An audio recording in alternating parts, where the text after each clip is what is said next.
Hey guys, Mickey Roberts here. Before this episode starts, I want to tell you about two of my oldest friends, Nicole and Christine.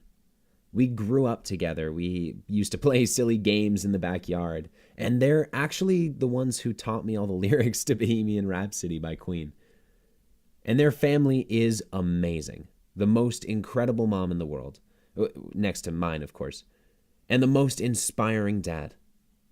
His name was David Bloom, and in 2003, he died from a pulmonary embolism, better known as a blood clot caused by deep vein thrombosis, or DVT.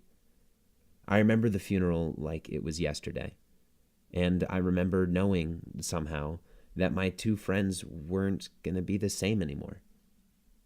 Today, years later, Christine and Nicole and their mom are deeply committed to spreading the word about the dangers of DVT, which afflicts nearly 1 million people annually and is responsible for over 300,000 deaths every year. One way of many has been working with the National American Thrombosis Forum, which is dedicated to spreading education about DVT as well as fund research to combat and prevent it. And this year, the fundraiser is teaming up with Shadowbox, a physical and mental fitness center in New York City.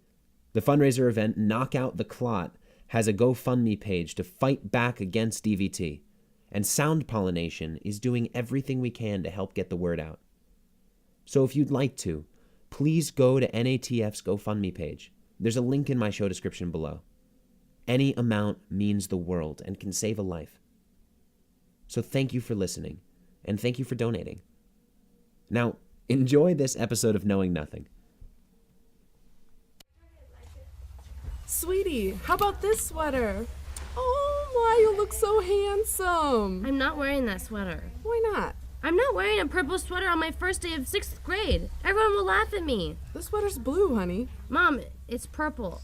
No, it's blue. It's purple. Blue. Purple. Blue. Purple. Blue. Purple, purple, purple, purple, purple. Hi, is everything okay over here? Oh, yes, I'm sorry if we were being loud. No worries. Oh, that's a handsome sweater. You know, blue's my favorite color. It's purple.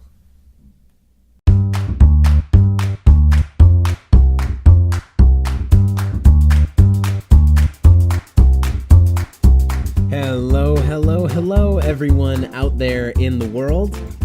I'm glad to have you here at Knowing Nothing, the show made by the curious for the curious. My name's Mickey Roberts.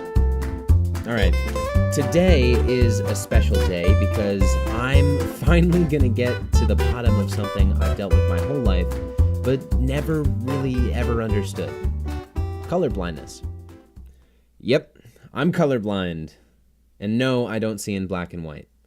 Although, while researching this episode, I did learn that there's a very small percentage of colorblind people who do see in black and white. Around 1 in 40,000 people, which I guess it means to them, TVs haven't gotten much cooler since the 50s. Colorblindness is crazy, because you can go your whole life without ever even knowing that you're colorblind. But all the while, you've been thinking red things were green, and green things were gray, and blue things were purple. I'll tell you right now, I've had more than my fair share of disagreements about my fashion choices over the years, but I'll get to that after we break down exactly what colorblindness is.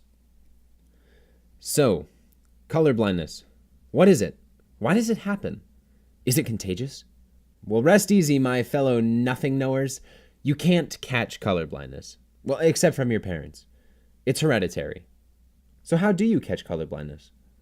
Well, remember in middle school learning about X and Y chromosomes and the infamous Punnett square that helps us determine the likelihood of our kids having their parents' recessive or dominant genes? Well, colorblindness is a recessive gene carried on the X chromosome, which means our moms are ultimately the ones who make us colorblind. This is because female chromosomes are XX and male chromosomes are XY. So when a child gets chromosomes from their respected parents, males receive an X from their mother and a Y from their father, whereas females receive an X from both their mother and their father. So let's say the mother has a normal color vision gene in one of her X chromosomes and a colorblind gene in her other X chromosome.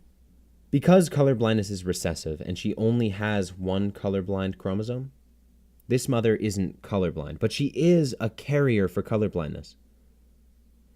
If she has children with a non-colorblind male, there's a 0% chance of having a colorblind daughter and a 50% chance of having a colorblind son. And if she has kids with a colorblind male, there's a 50% chance that any of her kids will be colorblind. And let's say just for fun that this woman is colorblind. That means that both her X chromosomes contain the colorblind gene. If she now has children with a colorblind male, there's a 100% chance that her daughters will be carriers, and a 100% chance that her sons will be colorblind. And, of course, if she has children with a colorblind male, it's a 100% chance that all her kids will be colorblind. Like I said, my mom made me this way. Colorblindness is more common than you think, too. 1 in 12, or roughly 8% of men, and 1 in 200 women, or half a percentage, are colorblind. Around 330 million people worldwide deal with the trials and tribulations of colorblindness. But what the heck is it? Colorblindness is an inherited condition resulting in a deficiency in how our eyes read color. In fact, the actual term isn't colorblindness at all. It's color vision deficiency, which is a much more accurate way to say it. But it's way less intense than saying color blindness. So here's how it works. There's a thin layer of tissue at the back of our eyes called the retina. And the retina's job is to convert light directed to it by our eye's lens into neural signals, and then FedEx those signals through the optic nerve to our brain so we can process that light into an image. And that's sort of a really rough description of how seeing works. And of course, there's a whole lot more that goes into it.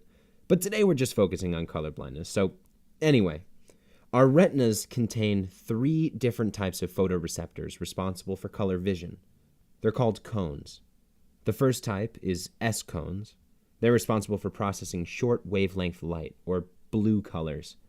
The second type are M cones, and they process medium wavelength light, or green colors. And the third are L cones, and you guessed it, they process long wavelength light, or red. Although each type of cone is responsible for one area of the color spectrum, none of them can detect colors on their own. They work together to figure out what color they're seeing. The areas of color each cone detects overlaps each other a little bit, which makes identifying individual colors a little bit easier. But in a colorblind person, one of these types of cones is impaired, and the color spectrum it's focused on is moved over a bit, so now it's overlapping one of the other cone's areas too much, which confuses the brain when it's trying to identify colors, resulting in that person, aka me, being unable to differentiate between some colors on the spectrum. Now, because there are 3 different types of cones, this means that there are different types of color blindness, each affecting different parts of the color vision spectrum. So let's break down each kind of color blindness. And brace yourself, there's a bunch of crazy words I'm about to say that I never heard until I researched this episode.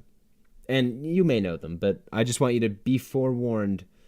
I had no idea what I was talking about until I read a little bit about it. So, someone whose cones are all working properly has normal color vision, which is called trichromacy. The most common form of colorblindness is called anomalous trichromacy, and this is when someone has all 3 cone types, but one of them isn't working properly. And then there are 3 different kinds of anomalous trichromacy, one for each of the 3 cone types that couldn't be working right. So the S, the M, or the L cones, which makes sense. The first type of anomalous trichromacy is protanomaly. And this is when the deficient cone type is the L cone, or the red colors cone. This is actually the kind of colorblindness that I have, which I only just found out while I was doing this episode by taking a colorblindness test online, which breaks down precisely the kind of colorblindness that you might have. And I'll include a link in the show description if you want to take the test too. But back to protanomaly. What's actually happening when you have protanomaly is the L cone, red light, is shifted into the M cone spectrum, green light. And with this shift, the L and the M cones now overlap too much, causing a weaker ability to differentiate between colors on this end of the spectrum. And because the L cone is responsible for detecting red light, this causes a reduced sensitivity to red light colors. People with protanomaly will see oranges, reds, and yellows as slightly greener than they would normally be, and colors will overall appear duller than they would be to someone with normal color vision. And the next type of anomalous trichromacy is called deuteranomaly. This occurs when the M cone is the deficient one, and it's shifted toward the L cone.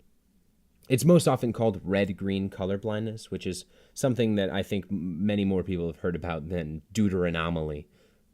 Oftentimes, people with this type of colorblindness will struggle with greens, yellows, oranges, reds, browns, and sometimes purples and pinks too.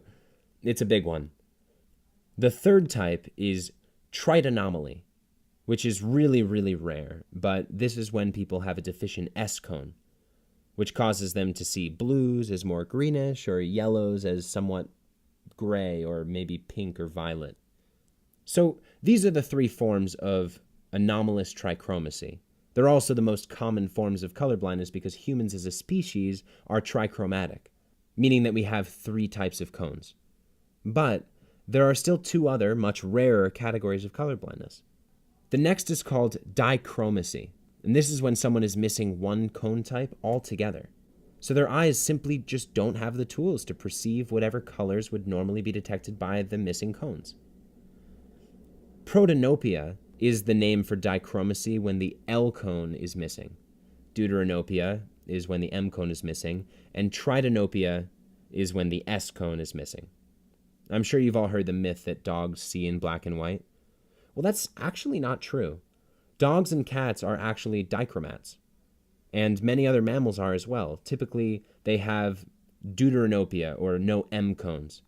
So they totally see in color, but it's just a smaller spectrum of color than we do, with much weaker ability to detect differentiations and shades. Interesting fact, if you have red-green colorblindness, your color vision is actually pretty similar to the color vision of dogs. Not that that's a bad thing. Now, to the third and final category of colorblindness, the rarest of them all, monochromacy. It occurs when someone actually only has one cone type in their retinas. And like I mentioned earlier, since our cones need each other in order to perceive colors, people with only one cone type can't see colors at all. They see black and white. Again, this is extremely rare for humans, but most sea mammals are monochromats, like seals, sea lions, walruses, dolphins, and whales. And that's why you'll never see a dolphin admiring a rainbow. So, we now know what colorblindness is. But what's it like to be colorblind? Well, I can't speak for anyone else, obviously, but I'll tell you what it's like from my own experience. It's fairly normal. I mean, I don't know what it's like not to be, so I can't compare, but it hasn't made my life incredibly difficult yet. But there are definitely a few things I've had to learn to accept that I'm just bad at. Like raspberry picking. My Grancy Patty, whose birthday was just last week, she just turned 82. Happy birthday, Grancy Patty. She used to take my sister and me raspberry picking when we were little.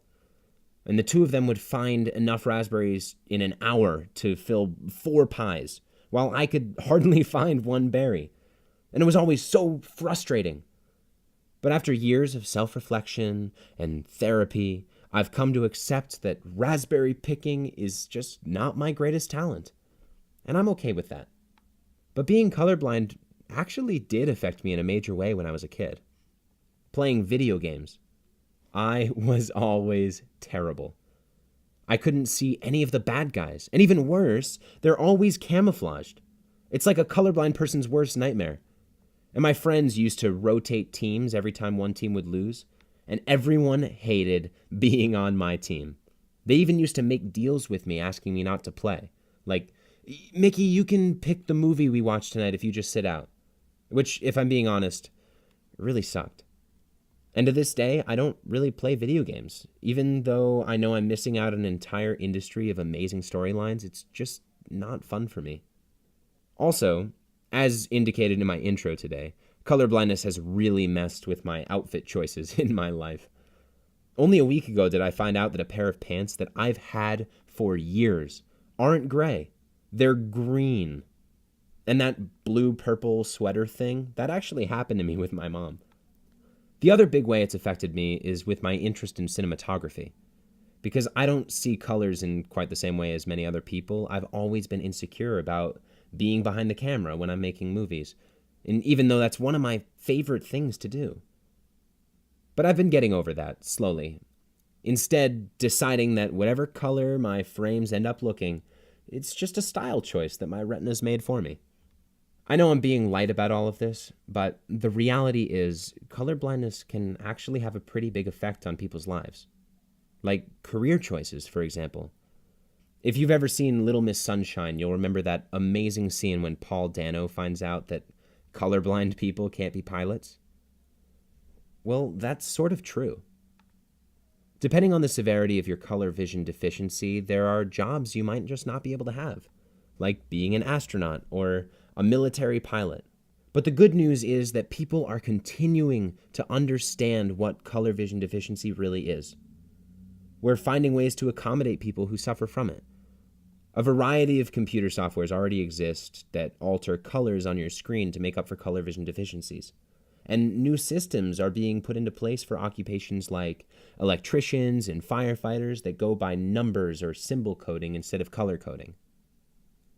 There's even this awesome company called Enchromia that makes color vision corrective glasses designed specifically for colorblind people. And there are hundreds of videos online of colorblind people trying on these glasses and seeing for the first time the full spectrum of color they'd never seen before. It's more than moving. And I'll include a video link or two on my Knowing Nothing blog if you want to take a look. Being colorblind today is the best time to be colorblind, because the world is just so much more knowledgeable now about deficiencies like this, and knowledge offers freedom to find solutions.